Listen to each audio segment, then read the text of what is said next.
राधे राधे। दोस्तों, आज आपको ले चलते हैं आज से 500 वर्ष पहले की दुनिया में।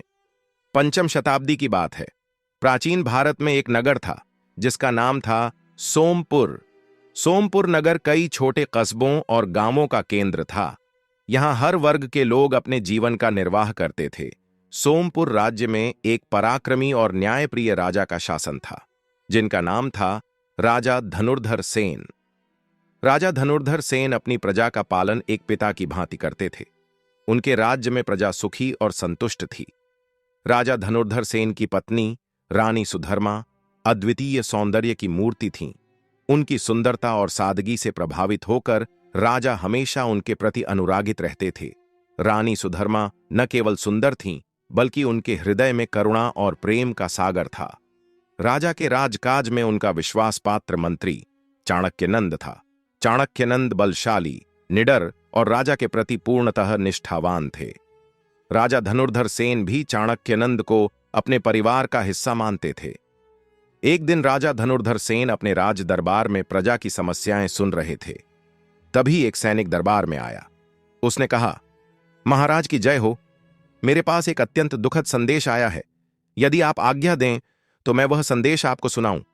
राजा धनुर्धर सेन चिंतित हो गए और बोले, संदेश सुनाओ। सैनिक ने भारी स्वर में कहा, महाराज, यह संदेश सरयू नगर से आया है। आपके बहनोई राजा प्रभाकर नंद अब इस दुनिया में नहीं रहे। उनके नगर पर राजा भूषण सिंह ने हमला कर दिया और युद्ध में लड़ते हुए उन्हें वीर गति प्राप्त हुई। अब उनकी रानी यानी आपकी बहन देवयानी के ऊपर राजा भूषण सिंह ने बुरी नजर डाल रहा है।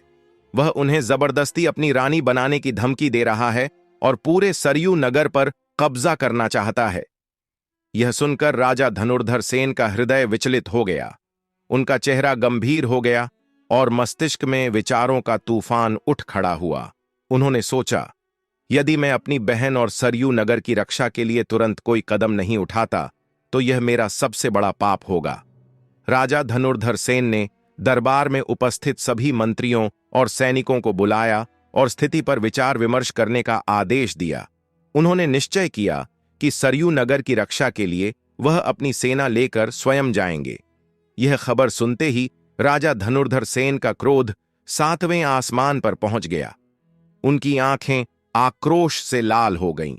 उन्होंने अपनी राजगद्दी से उठते हुए अपनी गहरी आवाज में सेनापति चाणक्यनंद को आदेश दिया, सेनापति, तुरंत हमारी सेना को तैयार करो। हम उस दुष्ट भूषण सिंह का ऐसा अंत करेंगे कि उसका नाम भी इतिहास के पन्नों से मिट जाएगा। वह सरयू नगर पर आक्रमण कर हमारे सम्मान और न्याय का उपहास कर रहा है।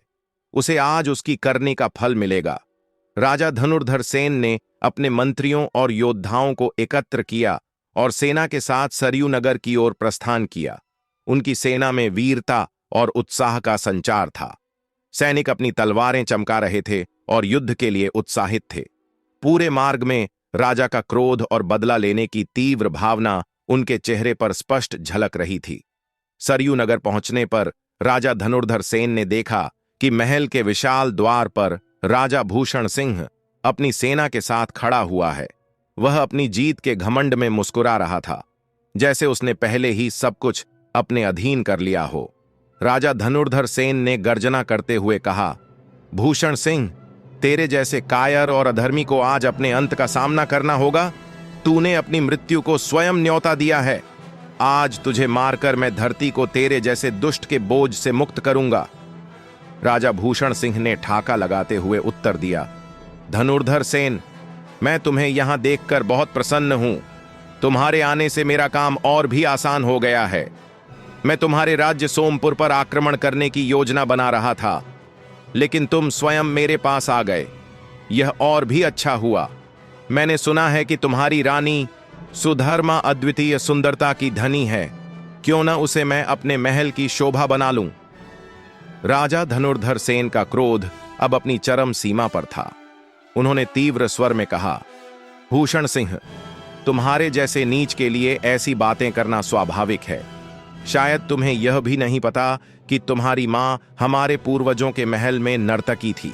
हमारे दादाजी ने उस पर दया करके उसे एक छोटा सा नगर दे दिया था।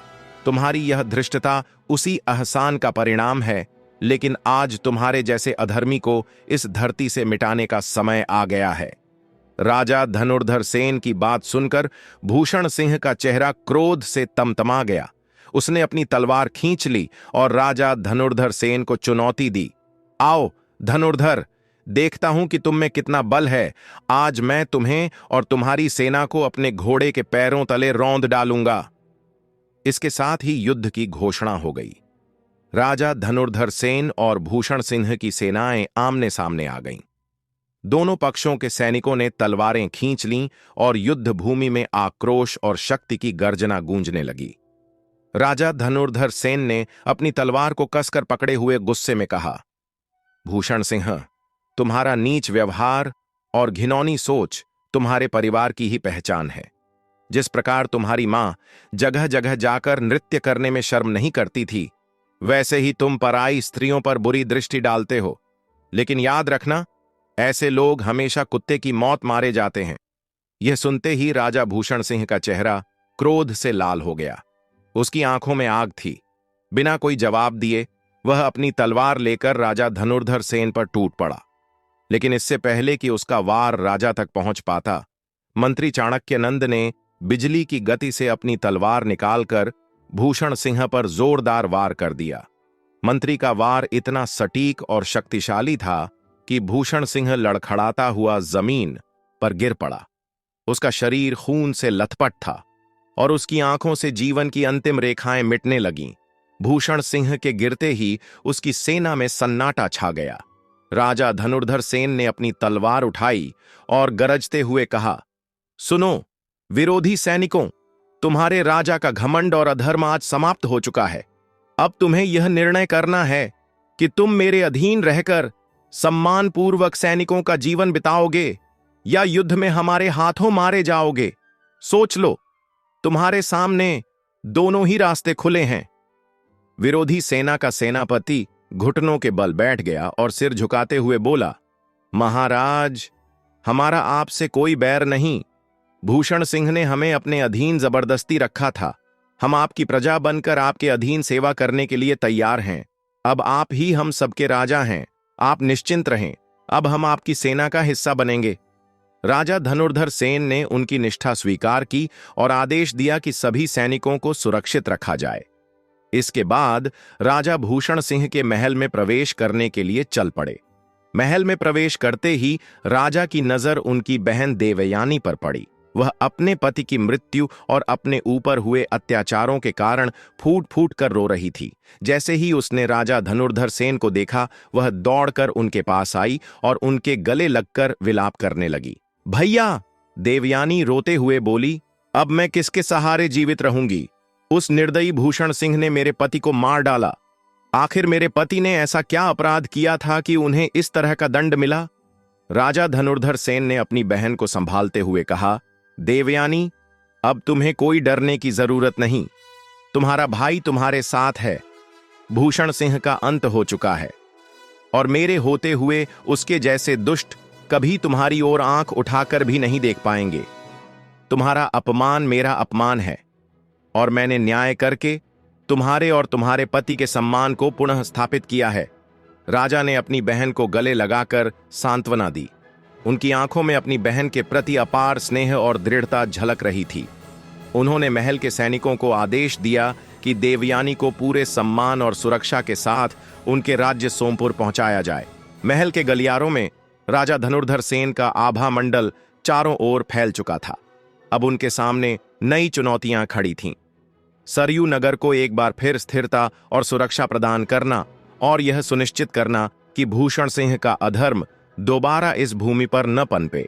राजा धनुर्धर सेन अपनी बहन देवयानी को सांत्वना देते हुए बोले, बहन, जो होना था वह हो चुका है।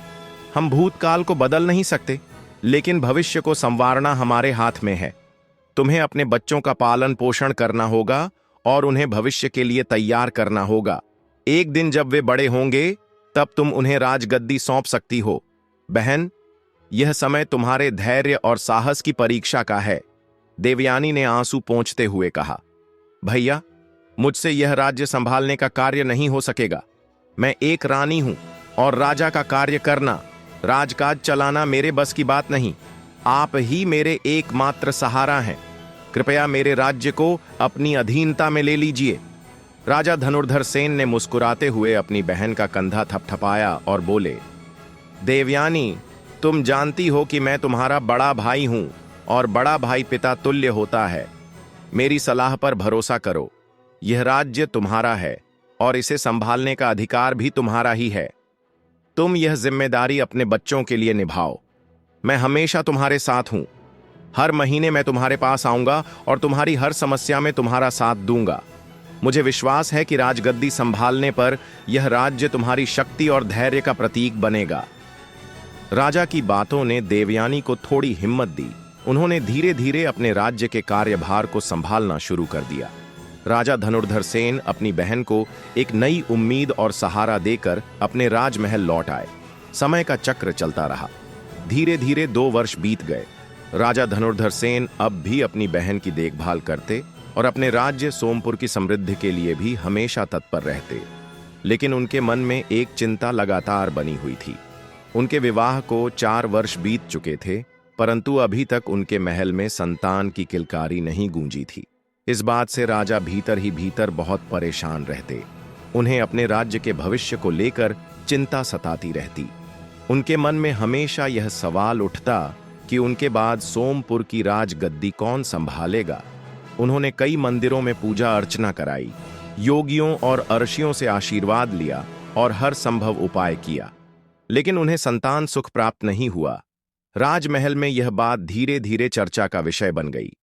रानी के रूप में सुंदर, विदुषी और समर्पित सुलोचना ने भी कई व्रत उपवास किए, लेकिन उनका भी मन व्याकुल रहता। रानी अपने दुख को छिपाने की कोशिश करती, लेकिन राजा की आंखों से यह बात छिप नहीं पाती। 2 और वर्ष बीत गए, लेकिन अब भी राजा और रानी के जीवन में संतान का आशीर्वाद नहीं आया। राजा धनुर्धर सेन की चिंता और भी बढ़ने लगी। वह रातों को जागते रहते, भविष्य की योजनाओं के बारे में सोचते और कभी-कभी अपने आप से प्रश्न करते, क्या मेरे वंश का अंत यहीं हो जाएगा? क्या सोमपुर को मेरी मृत्यु के बाद कोई वारिस नहीं मिलेगा? रानी सुलोचना का धैर्य धीरे धीरे जवाब देने लगा। एक दिन वह राजा धनुर्धर सेन के सामने अपनी व्यथा लेकर बोली, महाराज, क्या आप यह नहीं सोचते कि हमें अपनी संतान प्राप्ति के लिए कोई ठोस उपाय करना चाहिए? इस प्रकार केवल समय को देखते रहना व्यर्थ है। संतान के बिना हमारी वंश परंपरा अधूरी रह जाएगी। मैं यह सोचकर डरती हूं कि यदि हमने किसी अन्य के संतान को गोद लिया तो क्या वह बड़ा होकर हमारे प्रति वफादार रहेगा? कहीं ऐसा न हो कि वह हमें ही बंदी बनाकर हमारे अपने ही राजमहल से बाहर कर दे। राजा धनुर्धर सेन ने गहरी सांस लेते हुए कहा, महारानी, आप चिंतित न हो। मैं जानता हूं कि यह हमारे लिए एक बहुत बड़ी समस्या है। एक पति के रूप में मैं अपना कर्तव्य निभा रहा हूं, परंतु यदि आपको किसी अन्य उपाय की जानकारी हो तो मुझे बताएं। मैं अवश्य उस मार्ग पर चलूंगा। रानी सुलोचना ने गंभीर स्वर में उत्तर दिया, महाराज, मैंने सुना है कि यदि किसी संत या महात्मा का आशीर्वाद मिल जाए तो संतान प्राप्ति संभव है। कई बार ऐसे चमत्कार हुए हैं और मैंने अपने जीवन में भी ऐसे उदाहरण सुने हैं। राजा ने हंसते हुए कहा, महारानी, क्या आप वाकई यह मानती हैं कि केवल आशीर्वाद और मंत्रों से संतान प्राप्त हो सकती है? यह सब मात्र अंधविश्वास है। हमें अपने प्रयासों पर विश्वास करना चाहिए, न कि ऐसे झूठे वचनों और चमत्कारों पर। रानी ने राजा की आंखों में सीधे देखते हुए कहा, महाराज, क्या आप भूल गए कि हमारे आराध्य भगवान श्री राम स्वयं महात्मा ऋषि के आशीर्वाद से इस धरती पर अवतरित हुए थे? जब देवता भी महात्माओं की कृपा पर निर्भर रहते हैं तो हम साधारण मनुष्य किस गिनती में आते हैं? हमें किसी ज्ञानी और तपस्वी संत से आशीर्वाद लेने का प्रयास करना चाहिए। यही हमारे दुख का अंत कर सकता है। राजा धनुर्धर सेन ने रानी की बातों को गहराई से सुना और कुछ देर तक सोचते रहे। अंततः उन्होंने कहा, महारानी, यदि यह आपकी इच्छा है तो मैं इसे अवश्य पूरा करूंगा। मैं प्रयास करूंगा कि शीघ्र ही किसी महात्मा से मिलकर उनका मार्गदर्शन और आशीर्वाद प्राप्त करूं। यदि यह हमारे कष्ट का निवारण कर सकता है तो यह एक उत्तम उपाय होगा। यह कहकर राजा धनुर्धर सेन राजमहल से बाहर निकलकर अपने शाही बाग की ओर चल पड़े।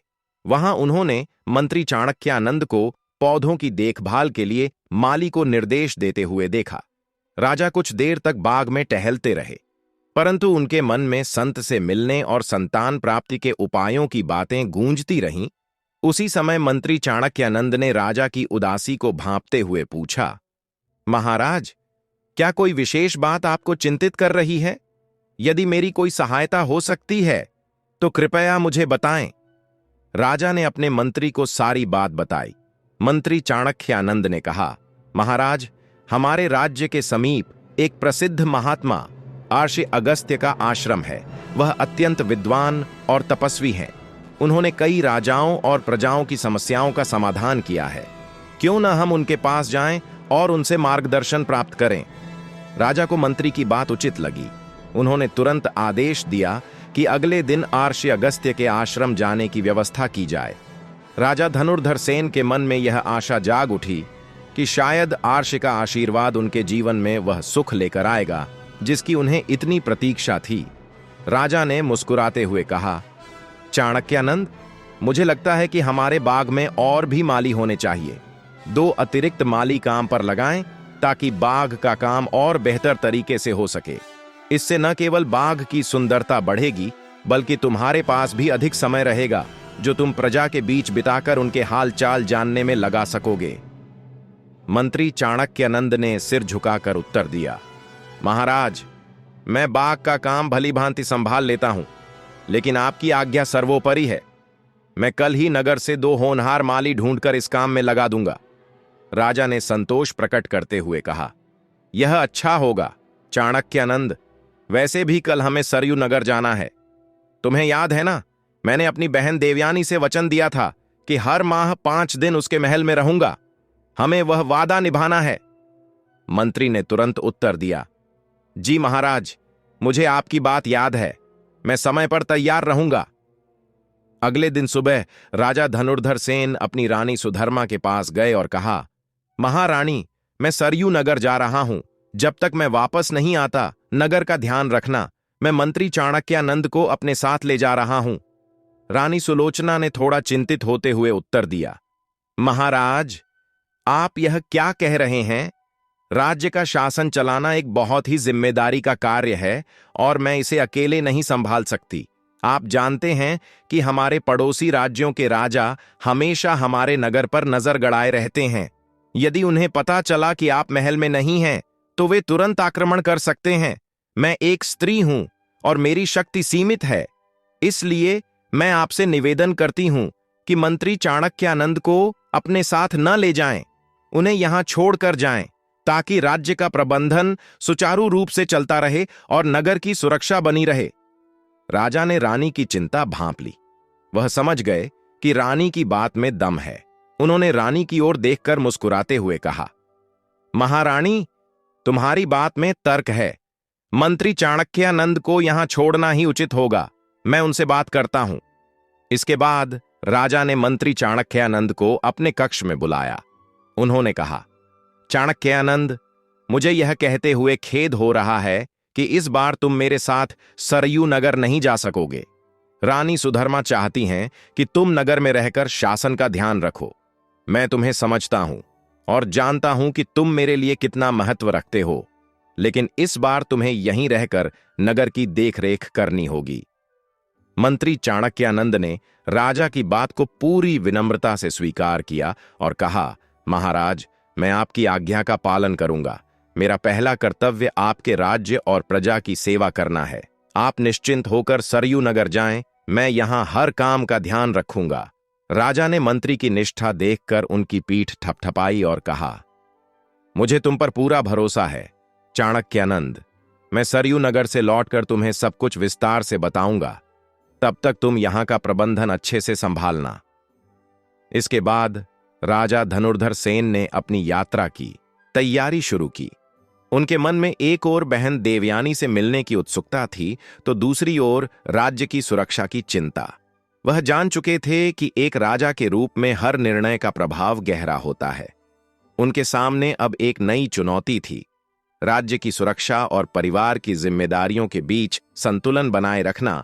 राजा धनुर्धर सेन ने मंत्री चाणक्यानंद को गंभीरता से देखा और कहा, चाणक्यानंद, मेरी गैरहाजिरी में मैं चाहता हूं कि तुम इस नगर का देख रेख एक राजा की तरह करो। मुझे तुम पर खुद से भी अधिक भरोसा है। मुझे विश्वास है कि तुम नगर के साथ साथ मेरी रानी साहिबा का भी अच्छे से ध्यान रखोगे। मंत्री चाणक्यानंद ने सिर झुकाकर उत्तर दिया, महाराज, आपकी आज्ञा मेरे लिए सर्वोपरि है। मैं अपनी पूरी निष्ठा और सामर्थ्य से इस नगर का प्रबंधन करूंगा। आप निश्चिंत होकर अपनी यात्रा पर जाएं। राजा धनुर्धर सेन 2 सैनिकों के साथ अपनी बहन देवयानी के नगर की ओर रवाना हो गए। यात्रा के दौरान उनके मन में अपनी बहन से मिलने की उत्सुकता थी। वह सोच रहे थे कि बहन देवयानी अब कैसे होंगी और उनका राज्य कैसा चल रहा होगा। जब राजा धनुर्धर सेन सरयू नगर पहुंचे तो बहन देवयानी ने उन्हें देखते ही बहुत खुश हो गई और दौड़कर अपने भाई के पास आईं और कहा, भैया, आपको देखकर मेरा दिल भर आया है। आपने वचन निभाया, इसके लिए मैं आपकी आभारी हूं। राजा मुस्कुराते हुए बोले, बहन, यह मेरा फर्ज है। तुम्हारे नगर और तुम्हारे सुख दुख का ख्याल रखना मेरी जिम्मेदारी है। अब मुझे बताओ, यहां सब कुशल मंगल तो है? देवयानी ने उत्साह से कहा, भैया, आपकी दी गई सलाह के अनुसार मैं राज्य को संभाल रही हूं। नगरवासी मेरे शासन से खुश हैं और सब कुछ ठीक चल रहा है। राजा धनुर्धर सेन ने संतोष की सांस ली और कहा, बहुत शुभ समाचार है। अब कुछ खाने का इंतजाम करो। सफर के बाद मैं काफी थका हुआ हूं। देवयानी ने कहा, माफ करना भैया, खुशी के मारे मैं भूल ही गई थी। अभी आपके लिए भोजन लाती हूं। पहले आप भोजन करिए और फिर थोड़ा विश्राम। इतनी दूर से चलकर आप थक गए होंगे। देवयानी ने प्रेम पूर्वक अपने भाई को भोजन परोसा। राजा धनुर्धर सेन स्वादिष्ट भोजन करते हुए बहन के आतिथ्य का आनंद ले रहे थे। हर निवाले में बहन के स्नेह का स्वाद था। खाना खत्म करते ही राजा धनुर्धर सेन ने कहा, बहन, तुम्हारा आतिथ्य अद्भुत है। मैं यहां आकर हमेशा खुश होता हूं। तभी एक सैनिक तेजी से अंदर आया और झुककर बोला, महारानी की जय हो। महारानी, महल के बाहर एक विद्वान ब्राह्मण पधारे हैं। वह आपसे भेंट करना चाहते हैं। आपकी आज्ञा हो तो मैं उन्हें अंदर ले आऊं। देवयानी ने थोड़ी हैरानी और उत्सुकता से कहा, सैनिक, उन्हें आदरपूर्वक हमारे कक्ष में ले आओ। कुछ देर बाद सैनिक ने एक विद्वान ब्राह्मण को कक्ष में लाकर उपस्थित किया। ब्राह्मण का व्यक्तित्व प्रभावशाली था। उनकी आंखों में तेज था और चेहरा शांत एवं दिव्य आभा से युक्त। राजा धनुर्धर सेन ने तुरंत उनका स्वागत किया और कहा, महात्मा जी, आपका हमारे महल में स्वागत है। कृपया बताएं, मैं आपके लिए क्या कर सकता हूं? महात्मा ने राजा धनुर्धर सेन की ओर देखा और गंभीर स्वर में बोले, राजा धनुर्धर सेन, मैं आपकी तलाश में ही यहां आया हूं। मुझे आपसे कुछ विशेष बात कहनी है। राजा ने उनकी बात सुनते ही कहा, महामान्य, जो भी आपकी आवश्यकता है मैं उसे पूरा करने के लिए तैयार हूं। आप आदेश दें। महात्मा कुछ क्षण शांत रहे और फिर बोले, राजन, यह समय आपकी धैर्य और कर्मठता की परीक्षा का है। आपके नगर और आपके परिवार पर कुछ अनहोनी की छाया है। यदि आप सतर्क नहीं हुए तो यह छाया अंधकार में बदल सकती है। मैं यहां आपको चेतावनी देने और एक उपाय बताने आया हूं। राजा धनुर्धर सेन ने चौंकते हुए पूछा, महात्मा जी, कृपया विस्तार से बताएं। क्या अनहोनी की बात कर रहे हैं और उसका उपाय क्या है? महात्मा ने धीमे स्वर में कहा, राजन, राज्य में कुछ लोग आपके खिलाफ षड्यंत्र रच रहे हैं। उनकी मंशा आपके राज्य पर कब्जा करना है। आपको न केवल इन षड्यंत्रकारियों को पहचानना होगा, बल्कि नगर की रक्षा के लिए जल्द से जल्द उचित कदम उठाने होंगे। राजा धनुर्धर सेन के चेहरे पर चिंता की रेखाएं उभर आईं। उन्होंने कहा, महात्मा जी, कृपया मार्गदर्शन करें। मैं आपके बताए हर उपाय को करने के लिए तैयार हूं। महात्मा ने राजा को ध्यानपूर्वक देखा और बोले, पहला कदम है नगर के प्रत्येक व्यक्ति पर नजर रखना। दूसरा कदम, अपने विश्वास पात्रों के साथ नगर की सुरक्षा योजनाओं को मजबूत करना। और तीसरा कदम, अपने मन को शांत रखते हुए हर निर्णय सोच समझकर लेना। महात्मा के शब्दों ने राजा धनुर्धर सेन को विचार मग्न कर दिया। वह सोचने लगे कि नगर में कौन उनके खिलाफ षड्यंत्र रच सकता है। महात्मा के कहने पर उन्होंने तुरंत अपनी बहन और सैनिकों के साथ सुरक्षा योजनाओं पर चर्चा शुरू कर दी। महात्मा बोले, राजन, मुझे आपकी मदद की आवश्यकता नहीं है, क्योंकि मेरी मदद स्वयं भगवान करते हैं। मैं यहां आपकी सहायता करने के लिए आया हूं। यह भगवान का आदेश है कि आपकी समस्या का समाधान करूं। यह कहकर महात्मा ने अपनी झोली से एक चमकता हुआ सेव निकाला और राजा धनुर्धर सेन को थमाते हुए बोले, राजन, इस सेव को अपनी रानी को खिला देना। इससे आपका संकट हमेशा के लिए समाप्त हो जाएगा। ध्यान रहे, गलती से भी इस सेव को स्वयं मत खाना। यह सेव सिर्फ आपकी रानी के लिए है। राजा को महात्मा की बातें कुछ अजीब लगीं। उन्हें संदेह हुआ कि शायद यह कोई ठग या बहुरूपियां तो नहीं है। महात्मा को परखने के लिए राजा ने कहा, महाराज, यदि आप सच्चे हैं तो मेरी समस्या के बारे में बताइए। मुझे तो लगता है कि मेरे जीवन में कोई विशेष समस्या नहीं है। महात्मा यह सुनकर तेज स्वर में बोले, मूर्ख राजा, तुझे अपनी समस्या का अंदाजा ही नहीं है। तेरे वंश के समाप्त होने का खतरा मंडरा रहा है और तू कह रहा है कि तुझे कोई समस्या नहीं है। अगर मेरी बातों पर विश्वास नहीं तो लाओ, मेरा फल वापस कर दो, अन्यथा मैं कुपित होकर तुम्हें श्राप दे दूंगा। महात्मा की बात सुनकर राजा अवाक रह गए। उनकी आंखों में डर और चिंता झलकने लगी। महात्मा ने गहरी सांस ली और गंभीर स्वर में बोले, सुनो राजन, तुम्हारे विवाह को 6 वर्ष हो चुके हैं, लेकिन तुम्हारे जीवन में अब तक कोई संतान नहीं है। यही तुम्हारी सबसे बड़ी समस्या है। भगवान ने मुझे यहां भेजा है ताकि मैं तुम्हारे इस संकट को दूर कर सकूं। राजा को जैसे बिजली का झटका लगा। वह महात्मा की बातें सुनकर सन्न रह गए। तुरंत ही वह महात्मा के चरणों में गिरकर क्षमा मांगने लगे। लेकिन तभी एक चमत्कार हुआ। वह महात्मा वहां से अचानक गायब हो गए। यह देख राजा और भी अचंभित हो गए। उन्हें अपनी गलती और महात्मा की दिव्यता का एहसास हुआ। राजा उस फल को लेकर अपने नगर वापस लौटे और रानी सुधर्मा को पूरी बात बताई। उन्होंने सेव को आदरपूर्वक रानी को खिलाया। कुछ समय बाद रानी गर्भवती हुई। 9 महीने बाद रानी ने एक सुंदर पुत्र को जन्म दिया। राजा धनुर्धर सेन की खुशी का ठिकाना न रहा। उन्होंने पूरे नगर में मिठाई बंटवाई और भव्य उत्सव का आयोजन किया। समय के साथ राजा और रानी को 2 और संतानों की प्राप्ति हुई, एक और पुत्र और एक पुत्री। राजा धनुर्धर सेन का परिवार पूरा हो गया। उनकी खुशी अब कई गुना बढ़ गई थी। राजा और रानी ने अपने बच्चों का पालन पोषण बड़े प्रेम और देखभाल से किया। समय अपनी गति से चलता रहा। राजा के पुत्र जवान हो गए और बेटी भी युवती बन गई। परिवार सुख और समृद्धि के साथ जीवन जी रहा था। लेकिन एक दिन अचानक रानी सुधर्मा की तबीयत बिगड़ गई। राजा ने तुरंत अपने शाही वैद्य को बुलवाया। वैद्य ने रानी की नाड़ी टटोली और सिर झुकाकर गहरी चिंता के साथ बोले, महाराज, क्षमा करें, रानी साहिबा अब अधिक समय तक जीवित नहीं रह सकती। यह रोग असाध्य है। अब इन्हें कोई नहीं बचा सकता। राजा यह सुनकर हतप्रभ रह गए। उन्होंने कहा, वैद्य जी, ऐसा कैसे हो सकता है? अभी थोड़ी देर पहले तक रानी बिल्कुल स्वस्थ थीं। आखिर यह कैसा रोग है जो इतनी तेजी से प्राणघातक हो गया? राजा अपनी प्रजा के साथ साथ अपने परिवार की भलाई के लिए भी सदैव समर्पित रहते थे। लेकिन समय के साथ नियति ने उनके जीवन में एक बड़ा संकट खड़ा कर दिया। शाही वैद्य ने राजा को सूचित किया कि रानी शारदा को एक घातक रोग, जिसे खैरा रोग कहा जाता है, ने अपनी चपेट में ले लिया है। वैद्य ने कहा, महाराज, यह रोग अत्यंत घातक है। इसमें रोगी अचानक अपनी अंतिम सांस ले लेता है। राजा यह सुनकर व्याकुल हो गए और रानी की देखभाल में जुट गए। लेकिन नियति ने कुछ और ही तय कर रखा था।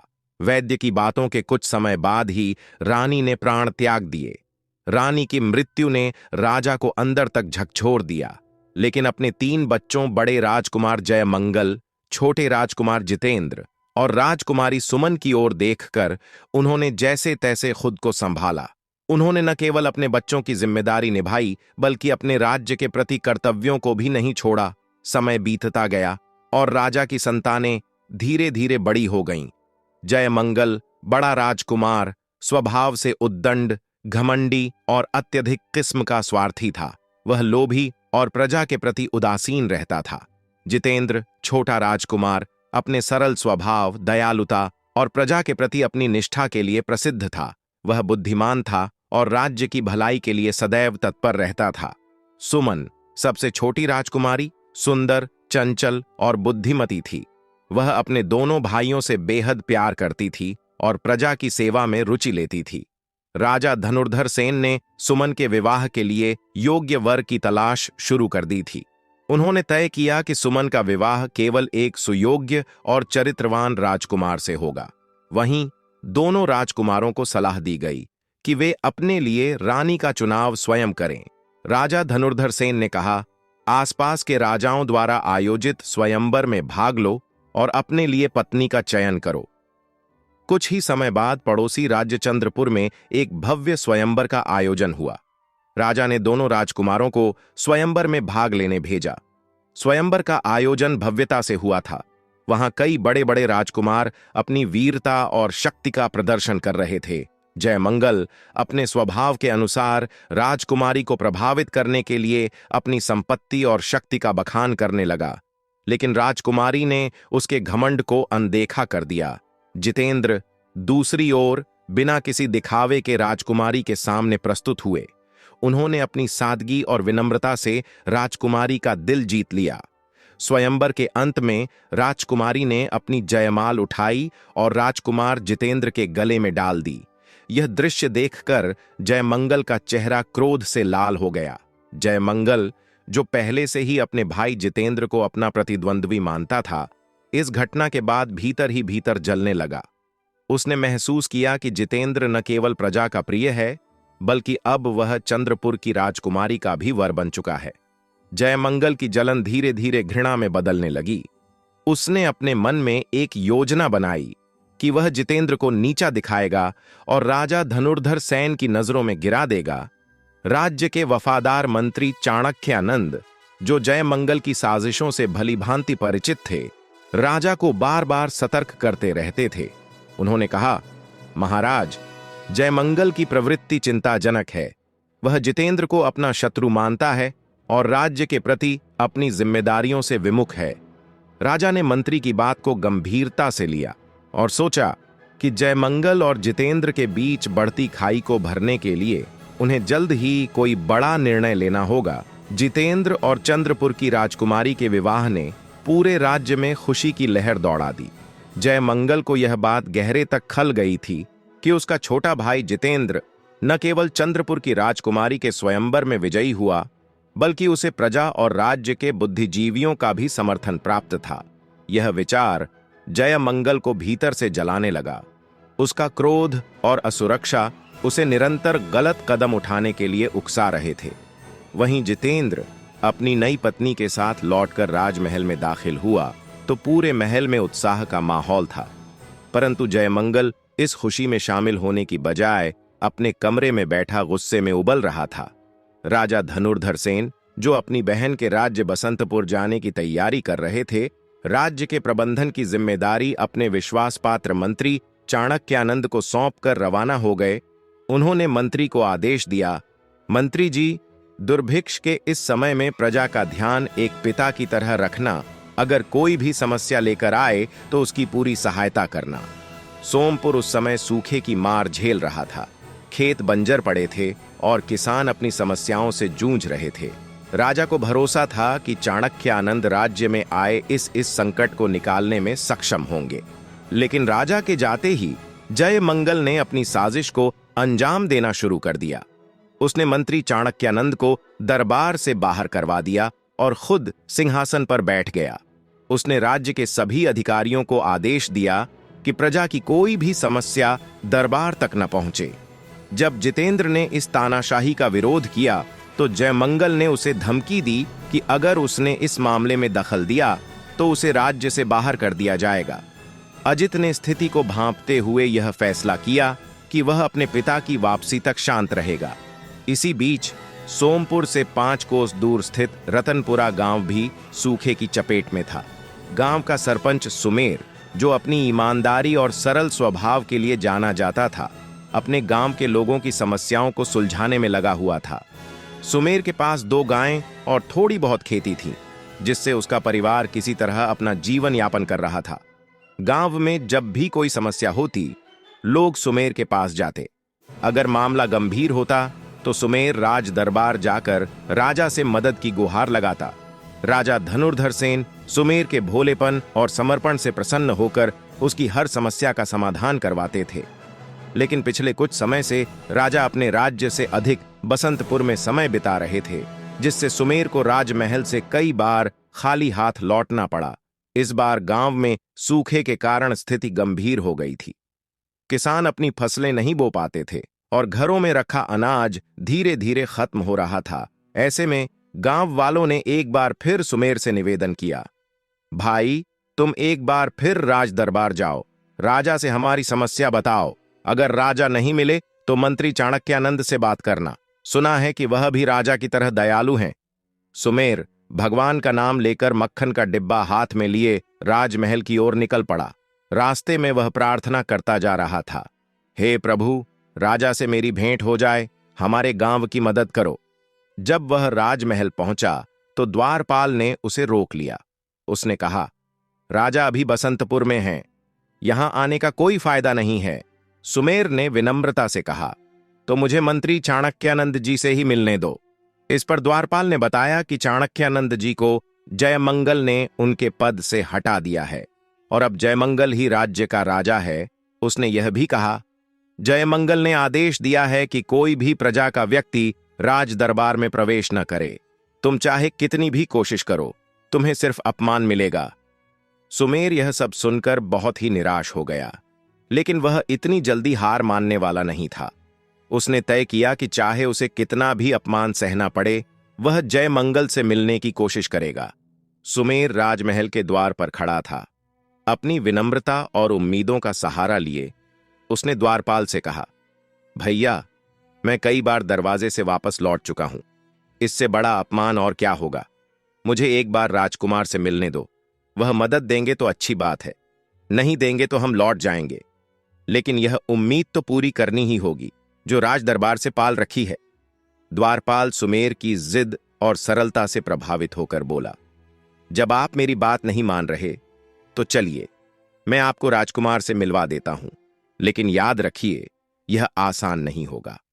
द्वारपाल सुमेर को लेकर राज दरबार में पहुंचा। जैसे ही राजकुमार जयमंगल की नजर सुमेर पर पड़ी, उसका चेहरा गुस्से से लाल हो गया। वह गुस्से में चिल्लाया, मैंने मना किया था कि कोई गंदा और गरीब आदमी इस दरबार में प्रवेश न करे। तुमने इस दरिद्र को अंदर लाकर महल की पवित्रता को भंग कर दिया। अब पूरे महल को साफ कराना पड़ेगा, इसे तुरंत बाहर निकालो। सुमेर के विनम्र स्वभाव और हाथ में मक्खन का डिब्बा देखकर भी जयमंगल का क्रोध शांत नहीं हुआ। उसने अपने सैनिकों को आदेश दिया, इस गरीब आदमी को मार पीट कर महल से बाहर फेंक दो। राजदरबार में मौजूद मंत्री चाणक्यानंद ने हस्तक्षेप करते हुए कहा, राजकुमार, आप ये ज्यादती कर रहे हैं। प्रजा का अधिकार है कि वह राजदरबार में अपनी बात रख सके। राजा धनुर्धर सेन ने स्पष्ट आदेश दिया है कि कोई भी प्रजा का व्यक्ति खाली हाथ न लौटे। जयमंगल ने मंत्री को घूरते हुए कहा, मंत्री जी, आपकी जुबान कुछ ज्यादा ही चलने लगी है। हर बात पर भौंकने की आदत डाल ली है आपने। इससे पहले कि मैं आपकी जुबान कटवाऊं, चुप रहना सीख लीजिए। जयमंगल के इशारे पर सैनिकों ने सुमेर के हाथ से मक्खन का डिब्बा छीन लिया और उसे धक्का देते हुए महल से बाहर निकाल दिया। सुमेर अपमानित और घायल अवस्था में अपने गांव रतनपुरा लौट आया। गांव पहुंचते ही सुमेर के बेटे हीरामन ने अपने पिता को चोटों से लहूलुहान देखा। उसने चिंतित स्वर में पूछा, पिताजी, ये चोटें कैसे लगीं? क्या हुआ? सुमेर अपने बेटे की चिंता समझ रहा था। वह नहीं चाहता था कि उसका बेटा क्रोध में कोई गलत कदम उठाए, इसलिए उसने झूठ बोलते हुए कहा, बेटा रास्ते में गिर गया था, इसी वजह से चोटें लग गईं। लेकिन हीरामन को यह जवाब संतोषजनक नहीं लगा। उसने गहरी नजरों से सुमेर को देखते हुए कहा, पिताजी, आपने कभी मुझसे झूठ नहीं बोला, पर आज आप सच छुपा रहे हैं। किसी के गिरने से पूरे शरीर पर चोट नहीं लगती, और यह चोटें तो स्पष्ट रूप से मारपीट की गवाही दे रही हैं। सुमेर ने देखा कि अब सच छुपाना संभव नहीं है। उसने अपनी आवाज धीमी करते हुए हीरामन को सब कुछ बता दिया कि कैसे जयमंगल ने उसे अपमानित किया, उसके साथ मारपीट करवाई और कैसे राजमहल अब भले लोगों के लिए निषिद्ध हो चुका है। उसने कहा, हीरा बेटा, राजमहल अब एक भले आदमी के लिए नहीं रहा, वह अब जयमंगल के आतंक का अड्डा बन चुका है।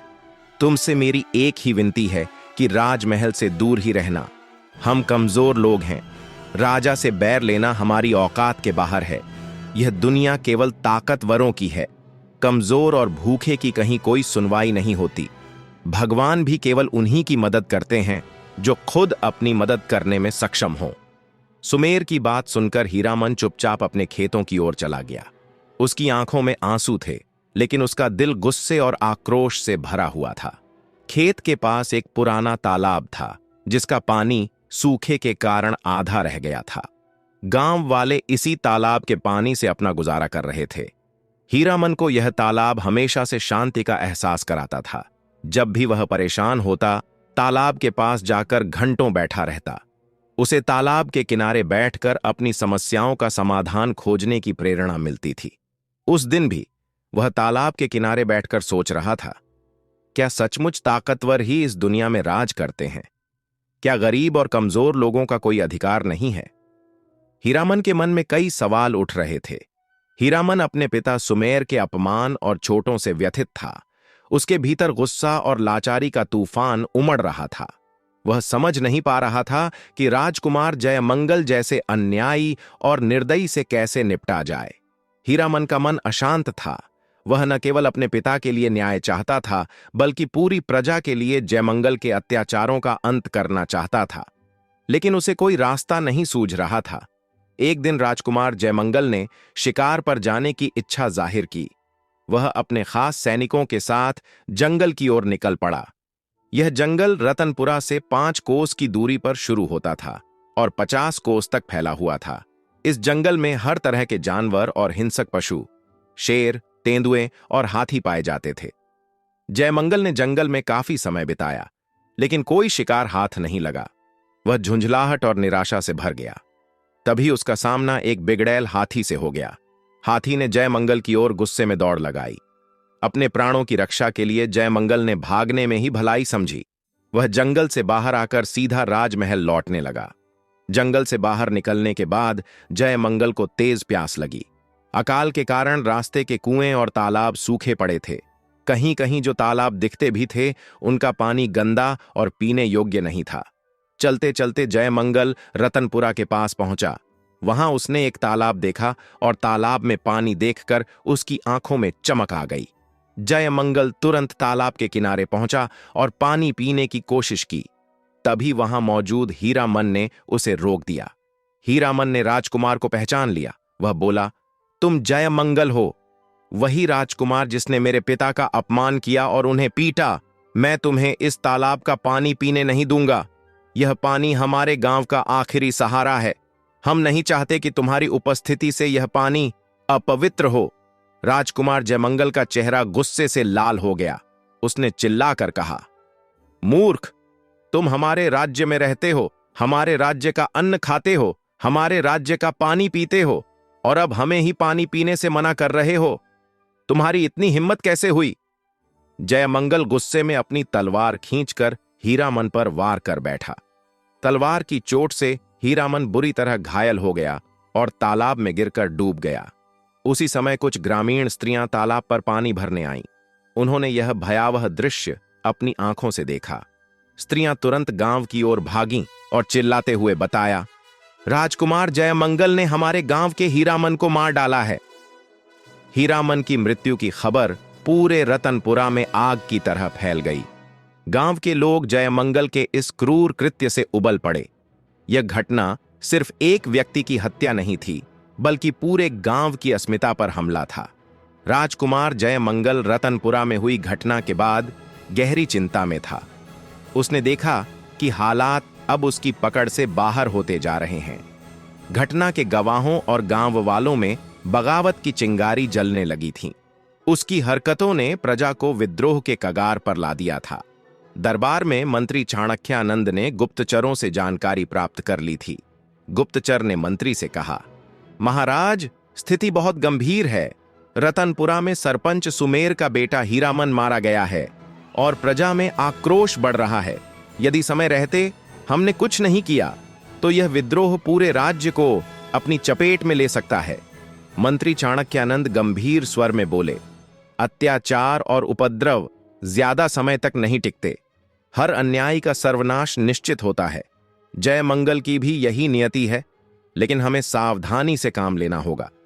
उधर रतनपुरा में सुमेर अपने बेटे हीरामन की मृत्यु से गहरे शोक में डूबा हुआ था।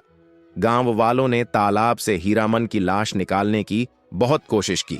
जाल लगाए गए, अनेकों गोताखोर तालाब की गहराइयों में उतरे, परंतु हीरामन का कोई नामो निशान नहीं मिला।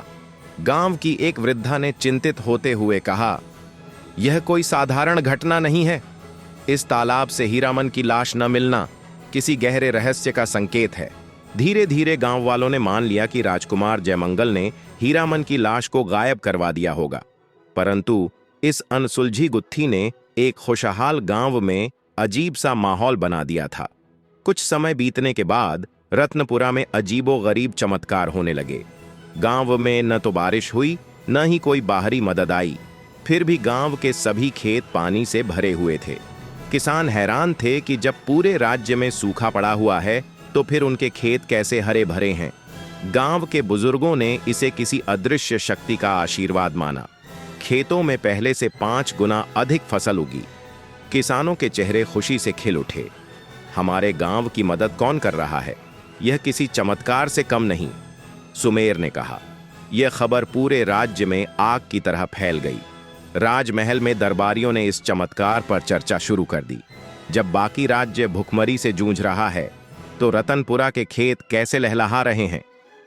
राजमहल में इस खबर ने जयमंगल को बेचैन कर दिया। उसने सोचा, यह गांव मेरी आज्ञा के बिना फल फूल कैसे सकता है? जब मेरा राज्य भूख से तड़प रहा है तो रतनपुरा के किसान इतना अनाज कैसे उगा रहे हैं? जयमंगल ने तुरंत अपने सेनापति को बुलाया।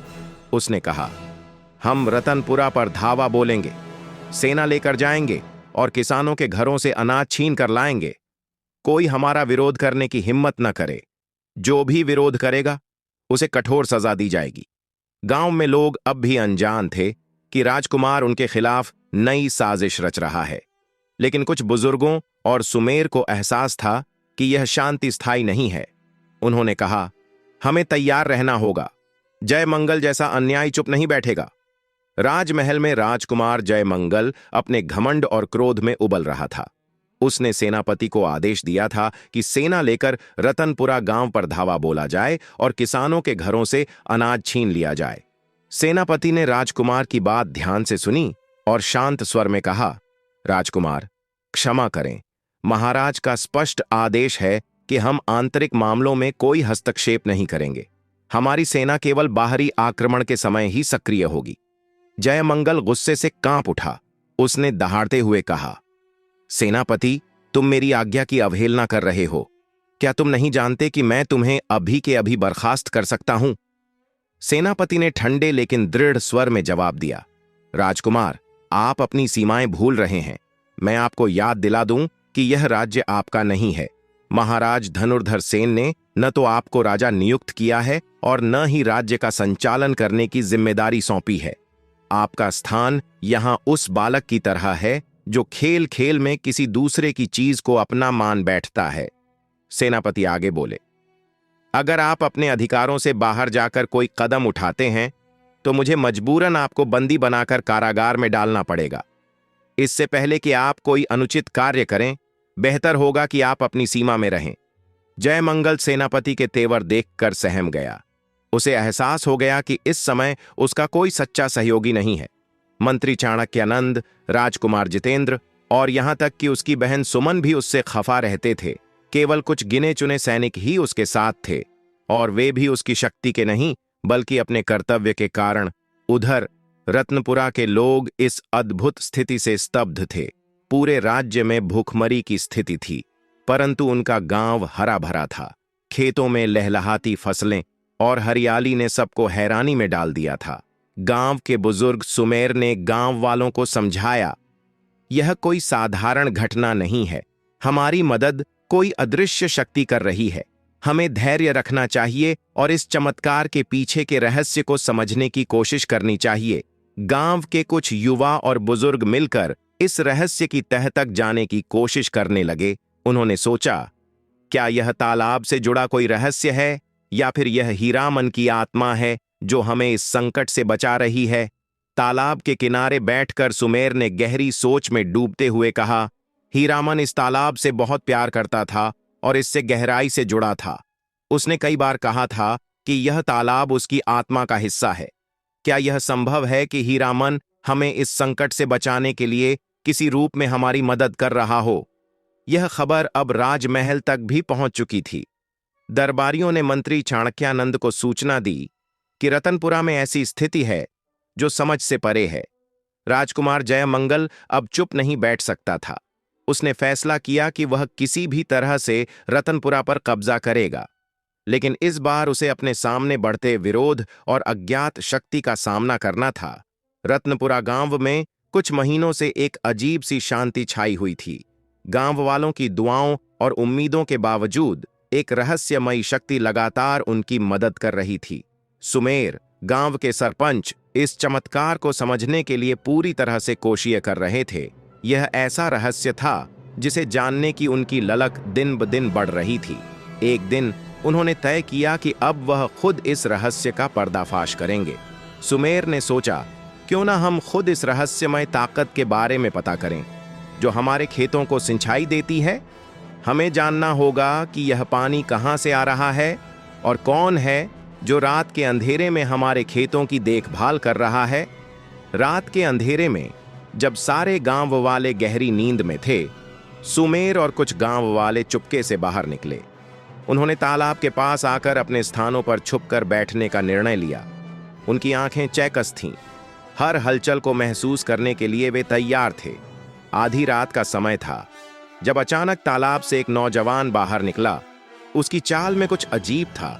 वह किसी साधारण इंसान की तरह नहीं लग रहा था। उसकी आंखों में एक अद्भुत चमक थी और उसका शरीर जैसे एक अदृश्य ऊर्जा से भरपूर था। नौजवान ने देखा और फिर जैसे उसकी नजर तालाब के पानी पर पड़ी, तुरंत पानी अपने आप बहने लगा। वह नौजवान जैसे ही चलता जा रहा था, पानी उसके पीछे पीछे बहते जा रहा था। सुमेर की आंखें विस्मय से फैल गईं। वह देख रहे थे कि यह साधारण पानी नहीं था, बल्कि वह पानी जैसे एक शक्तिशाली स्रोत से आ रहा हो। हर कदम पर वह नौजवान खेतों की ओर बढ़ता और जहां जहां से वह गुजरता, खेतों का मुरझाया और सूखा मिट्टी पानी से सिंचित होने लगता। जैसे ही वह वापस लौटता, पानी भी उसी के साथ वापस तालाब में समा जाता। यह देख सुमेर की सोच में तूफान सा मच गया। क्या यह तालाब कोई साधारण तालाब नहीं, बल्कि एक देवता का निवास है?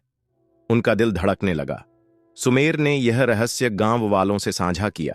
खबर फैलते ही सभी में इस अदृश्य देवता के दर्शन करने की तीव्र इच्छा जागी। अगले दिन रात को गांव के कई किसान और पुरुष स्त्री छुपकर तालाब के पास पहुंचे। इस रहस्य को साक्षात देखने के लिए सभी की आंखों में एक अद्भुत आकर्षण था। वहीं राज दरबार के एक गुप्तचर ने भी यह दृश्य देखा। वह खड़ा रहा। नजरों से वह हर एक कदम का निरीक्षण कर रहा था। गुप्तचर ने देखा कि वह नौजवान तालाब से बाहर आता है और उसकी दिशा में पानी अपने आप बहने लगता है। जैसे जैसे वह चलता है, पानी उसके पीछे खेतों की ओर बढ़ता जाता है और खेतों की भूमि फिर से जीवंत हो उठती है। गुप्तचर ने यह सब मंत्री चाणक्यानंद से साझा किया। महाराज, रतनपुरा का तालाब कोई साधारण तालाब नहीं है। इस तालाब में एक देवता का वास है जो खुद खेतों की सिंचाई कर रहा है। यह ऐसा चमत्कार है जैसा हमने कभी नहीं देखा। वह देवता हर रात तालाब से बाहर आता है और सिंचाई करता है, फिर तालाब में वापस समा जाता है। यह दृश्य अद्भुत है और मैं सुझाव करता हूं कि आप इसे खुद देखें। मंत्री चाणक्यानंद की बातों ने राजकुमारी सुमन के मन में भी उत्सुकता जगा दी। सुमन, जो पहले ही राजकुमार जयमंगल से खफा थी, अब उस देवता के दर्शन करने का ठान चुकी थी। एक रात जब सब सो रहे थे, उसने चुपके से अपने दासों से कहा, मुझे उस देवता के दर्शन करने हैं जो रतनपुरा के किसानों की मदद कर रहा है। वह धीरे धीरे मंत्री चाणक्यानंद के पीछे पीछे चल दी। जैसे वह भी इस रहस्य को साक्षात देखना चाहती हो। तालाब के पास पहुंचने पर सभी ने देखा कि तालाब से निकलकर देवता प्रकट हुए। उनकी उपस्थिति से वातावरण में एक अलग सा महक था, जैसे आकाश और पृथ्वी की ताकतें एक साथ मिलकर कार्य कर रही हों। देवता ने अपनी दिव्य शक्ति से असिंचित भूमि को सिंचित किया और फिर पुनः तालाब में समा गए। यह दृश्य सबके लिए एक अजीब और अद्भुत अनुभव था। यह घटना रत्नपुरा में चर्चा का विषय बन गई। हर किसी के मन में एक ही सवाल था, यह देवता कौन है? क्या वे वास्तव में हमारी मदद कर रहे हैं या इसके पीछे कोई और रहस्य है? लेकिन अब रतनपुरा की एकता और विश्वास इस रहस्यमयी देवता पर और भी गहरा हो चुका था। सुमेर ने गांव वालों से कहा, यह देवता हमारी रक्षा कर रहे हैं, लेकिन हमें उनके रहस्य का पूरी तरह से पता लगाना होगा। हम अगर एकजुट रहेंगे तो किसी भी तूफान का सामना कर सकते हैं। मंत्री ने गहरी चिंता के साथ कहा, यह चमत्कार हमें बताता है कि प्रकृति और ईश्वर किसी न किसी रूप में अत्याचार के खिलाफ खड़े हो जाते हैं। हमें देखना होगा कि यह रहस्य हमारे राज्य के लिए कौन सा संदेश छिपाए हुए है। रत्नपुरा का रहस्यमय तालाब एक बार फिर चर्चा का केंद्र बन चुका था। जैसे जैसे लोग इस अदृश्य देवता के दर्शन कर रहे थे, उनके दिलों में एक अजीब सा विश्वास और आस्था बैठने लगी थी। राजकुमारी सुमन ने खुद भी वह चमत्कारी दृश्य देखा और उसके मन में उस देवता के प्रति न सिर्फ श्रद्धा बल्कि एक गहरी भावनात्मक आस्था का जन्म हुआ। सुमन का दिल अब उस देवता की ओर खींचने लगा था, जैसा कभी किसी इंसान के प्रति नहीं हुआ था। उसे महसूस हुआ कि वह देवता जो रत्नपुरा की रक्षा कर रहे हैं, वही उसका सही जीवन साथी हो सकते हैं। उसका मन अब केवल एक ही विचार में उलझा था, यदि किसी से विवाह करना है तो वह देवता से ही होगा। यह सोचकर उसने अपने मन में ठान लिया कि वह किसी भी हाल में देवता के पास जाएगी और उनसे अपना विवाह प्रस्ताव रखेगी। इस विचार के साथ वह महल लौट आई। उसकी आंखों में देवता के प्रति एक अनोखी श्रद्धा और विश्वास की चमक थी। धीरे धीरे महल में भी यह बात फैलने लगी कि रतनपुरा के तालाब में एक देवता के दर्शन हो रहे हैं। राजकुमार जितेंद्र भी अपनी पत्नी के साथ तालाब के पास गया और वहां का रहस्यमय दृश्य देखा। उसे यह दृश्य इतना अजीब और अविश्वसनीय लगा कि वह भी इस अद्भुत शक्ति की ओर खींचता चला गया। लेकिन इस बीच सबसे महत्वपूर्ण था राजकुमार जयमंगल, जो इस दृश्य को देखने के लिए बेचैन था। जयमंगल, जो अपने क्रूर और जिद्दी स्वभाव के लिए जाना जाता था, वह किसी भी कीमत पर उस देवता को देखना चाहता था। उसने यह ठान लिया कि वह किसी भी हाल में तालाब तक पहुंचेगा और देवता का दर्शन करेगा। रात के अंधेरे में उसने अपने कुछ सैनिकों को लेकर तालाब के पास जाने का निर्णय लिया, लेकिन जब वह तालाब के पास पहुंचा तो वह कोई दृश्य नहीं देख सका। आधी रात का समय था और वह पूरी तरह से अनदेखा हो गया। पानी नहीं बह रहा था, देवता दिखाई नहीं दिए और उसकी सारी उम्मीदें ध्वस्त हो गईं। उसने रात भर तालाब के आसपास समय बिताया, लेकिन उसकी नजरें सिर्फ अंधेरे को देख पाईं। उसे यह समझ में आया कि देवता उसके लिए नहीं आएंगे। शायद उसकी बुरी नीयत के कारण। इस बीच रतनपुरा के रहस्य ने अब राजा धनुर्धर सेन को भी चिंतित कर दिया था। राजा, जो उस समय अपनी बहन के राज्य बसंतपुर में थे, को जब यह खबर मिली कि रतनपुरा के तालाब में देवता के दर्शन हो रहे हैं, तो वह खुद को रोक नहीं पाए। वह एक कर्मठ और प्रजा प्रेमी राजा थे, जो अपनी प्रजा के भले के लिए हमेशा चिंतित रहते थे। राजा ने तुरंत निर्णय लिया कि उन्हें रतनपुरा लौटना चाहिए और स्थिति का आकलन करना चाहिए। वह यह नहीं चाहते थे कि उनकी अनुपस्थिति में राजकुमार जयमंगल कोई गलत कदम उठाए। राजा को यह भी चिंता थी कि राजकुमार जयमंगल, जो पहले ही अपने क्रूर व्यवहार से प्रजा को परेशान कर चुका था, कहीं इस देवता के साथ भी कोई बुरा बर्ताव न कर दे। राजा ने बिना किसी सूचना के अपने राज्य की ओर प्रस्थान किया। रतनपुरा में अचानक राजा के आगमन ने सभी को चौंका दिया। जब राजकुमार जयमंगल ने अपने पिता को देखा, जो अपने सिंहासन पर बैठा हुआ था, तो वह घबरा गया। उसके मन में था कि कुछ गलत हुआ है, और राजा की आंखों में जो गुस्सा था, उससे यह और स्पष्ट हो गया कि राजा ने कुछ सटीक निर्णय लिया है। राजकुमार जयमंगल, जो अब तक रतनपुरा में अपनी सत्ता का पूरा फायदा उठा रहा था, यह जानता था कि अब उसकी हरकतों का पर्दाफाश होने वाला है। राजा ने उसे गहरी नजर से देखा और फिर धीरे धीरे अपने सिंहासन पर बैठ गए।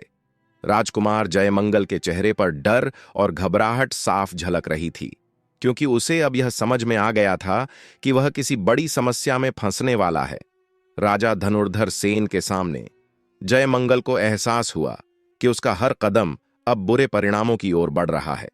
राजा के आगमन ने उसे यह बता दिया था कि अब उसकी कोई भी चाल काम नहीं आने वाली थी, लेकिन जयमंगल अब भी पूरी तरह से घबराया हुआ था, क्योंकि उसे यह नहीं पता था कि आगे क्या होने वाला था। राजा का रुख उसके और उसके राज्य के लिए क्या होगा, यह तय नहीं था। अब रतनपुरा में एक नया मोड़ आ चुका था।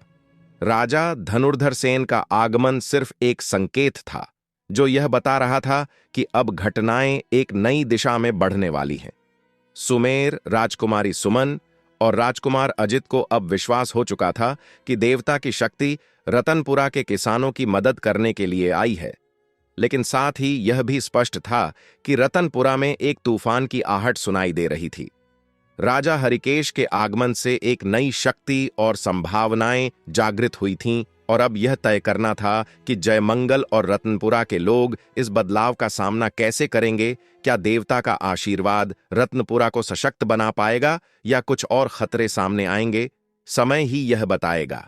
राज्य में भयंकर संकट फैला हुआ था और इस समस्या से निपटने के लिए राजा हरिकेश बेहद चिंतित था। वह अपने मंत्री चाणक्यानंद से बातचीत कर रहे थे और उनका गुस्सा और निराशा साफ तौर पर उनकी आवाज में झलक रही थी।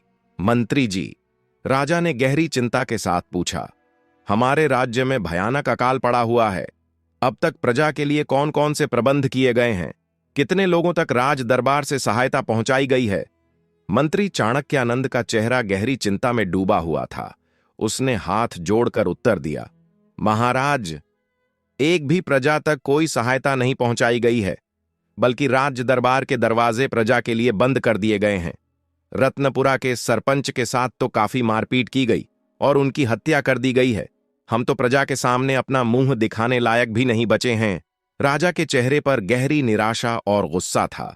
उन्होंने तुरंत सवाल किया, मंत्री जी, मैंने तो राज्य की जिम्मेदारी आपको सौंप कर गया था, फिर किसने यह दुस्साहस किया? मंत्री चाणक्यानंद का सिर झुका हुआ था।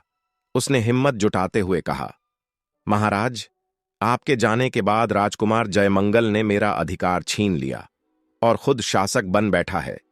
उसने राजकुमार जितेंद्र का बोलने का अधिकार भी छीन लिया। राजकुमारी पर भी कई तरह की पाबंदी लगा दी गई है। राजा धनुर्धर सेन की आंखों में गुस्सा भर गया और वह तुरंत कड़क आवाज में बोले, जयमंगल को इसी वक्त बंदी गृह में डाल दिया जाए। इस राज्य का भावी राजा मैं अपने छोटे बेटे जितेंद्र को बनाता हूं। मंत्री जी, तत्काल हमारी प्रजा की सहायता कीजिए। हम आज रात रत्नपुरा चलेंगे। राजा ने अपनी बात जारी रखते हुए कहा, रत्नपुरा के सरपंच सुमेर से मुझे व्यक्तिगत रूप से क्षमा मांगनी है। हरिदेव हमारा मित्र है। वह एक बहुत भला आदमी है और उसके साथ दुर्व्यवहार करना मुझे असहज कर गया है। उसके बेटे की हत्या दुर्भाग्यपूर्ण है। मैं अपनी प्रजा के साथ अन्याय नहीं कर सकता और इसके लिए जयमंगल को उम्र भर की सजा मिलनी चाहिए। राजा की आंखों में दृढ़ता और गुस्सा था, जैसे वह किसी भी हालत में अपनी प्रजा के साथ अन्याय नहीं सहन करने वाले थे। राजा हरिकेश का निर्णय अब निश्चित था। उनका उद्देश्य था कि वह रतनपुरा तक पहुंचकर स्थिति का मूल्यांकन करें और उस देवता से मदद लें जिन्होंने रतनपुरा के किसानों की मदद की थी। साथ ही वह यह सुनिश्चित करना चाहते थे कि राजकुमार जयमंगल को उसकी गलतियों के लिए सजा मिले और राजकुमार जितेंद्र को राज्य की जिम्मेदारी सौंपी जाए। राजा ने अपनी सैनिकों की सेना तैयार की और रतनपुरा की ओर चलने का आदेश दिया। उनके मन में गहरी उम्मीद थी कि रतनपुरा में स्थित देवता के दर्शन से राज्य के कठिन हालातों में कुछ सुधार हो सके। इसके साथ ही वह जयमंगल की सजा को लेकर भी पूरी तरह से सजग थे। वह नहीं चाहते थे कि किसी भी गलत काम को माफ किया जाए और उन्होंने इसे अपने राजधर्म के खिलाफ समझा। मंत्री चाणक्यानंद भी राजा के साथ था और वह जानते थे कि इस यात्रा से राज्य की किस्मत बदल सकती है। लेकिन मंत्री को भी यह चिंता सता रही थी कि जयमंगल के खिलाफ इस तरह के कदम उठाने से राज्य में नया संकट न पैदा हो जाए। राज्य में जैसे ही खबर फैली कि राजा हरिकेश और उनका दल रत्नपुरा की ओर चल पड़े हैं, पूरे गांव में हलचल मच गई। सुमेर, जो अब तक अपने गांव के लिए संघर्ष कर रहा था, वह भी घबराया हुआ था। उसने सोचा कि अगर राजा सच में रत्नपुरा पहुंचे तो देवता के बारे में क्या होगा। क्या वह देवता जो रात रात भर तालाब से बाहर आकर किसानों की मदद करते थे, अभी भी उसी तरह मदद करेंगे या नहीं? सुमेर के मन में यह प्रश्न उभर रहा था और वह अपने गांव के अन्य किसानों के साथ चिंतित था। वह जानता, आकाश में घने बादल घिराए और मूसलधार बारिश शुरू हो गई। यह कोई सामान्य बारिश नहीं थी, बल्कि यह देवताओं आशीर्वाद था जो पाताल लोक की देवी और देवता की कृपा से आया था। पूरे राज्य में खुशहाली छा गई। अकाल और सूखे का साया अब पूरी तरह से समाप्त हो चुका था। खेतों में हरी भरी फसलें उगने लगीं और लोग खुशहाल जीवन जीने लगे। रतनपुरा और उसके आसपास के गांवों में जीवन की नई किरण खिल उठी। राज्य की खुशहाली का यह सूरज अब कभी अस्त नहीं होगा, क्योंकि देवी और देवता की उपस्थिति ने हर एक कठिनाई को समाप्त कर दिया था। राजा धनुर्धर सेन ने महल में एक विशेष सभा का आयोजन किया, जहां उन्होंने अपनी प्रजा से कहा, हमारा राज्य अब समृद्ध और खुशहाल रहेगा। हमारे राज्य में अब कोई भी विपत्ति नहीं आएगी, क्योंकि हमारे पास सच्चा प्रेम और देवी देवताओं आशीर्वाद है। राजकुमारी सुमन और हीरामन का विवाह हमारे राज्य के लिए एक नई शुरुआत है, जिसमें हम सब साथ मिलकर खुशहाली की ओर बढ़ेंगे और तरक्की करेंगे। राजकुमारी सुमन और हीरामन की जोड़ी अब राज्य की सबसे प्रिय जोड़ी बन चुकी थी। यह विवाह एक जीवित प्रमाण था कि जब सच्चा प्यार और दिव्यता एक साथ मिलते हैं, तो वह केवल किसी व्यक्ति या देवता के लिए नहीं, बल्कि पूरे राज्य और समाज के लिए लाभकारी होता है। इस अद्भुत कहानी के अंत में राजा ने एक विशेष संदेश दिया। हमेशा याद रखें कि सच्चे प्रेम और श्रद्धा से बड़ी कोई ताकत नहीं होती। जब हम एक दूसरे के प्रति विश्वास और निष्ठा रखते हैं, तो हमें कोई भी संकट पार करने से रोक नहीं सकता। दोस्तों, यदि आपको हमारी कहानी पसंद आई हो, तो कृपया हमारे चैनल स्टोरी मग को सब्सक्राइब और लाइक करना न भूलें। साथ ही अपने दोस्तों को यह कहानी अवश्य शेयर करें और हाँ, कमेंट बॉक्स में राधे राधे लिखना न भूलें। हम आपसे फिर मिलेंगे एक नई रोचक कहानी के साथ। तब तक के लिए आपको और आपके पूरे परिवार को जय श्री कृष्णा। राधे राधे।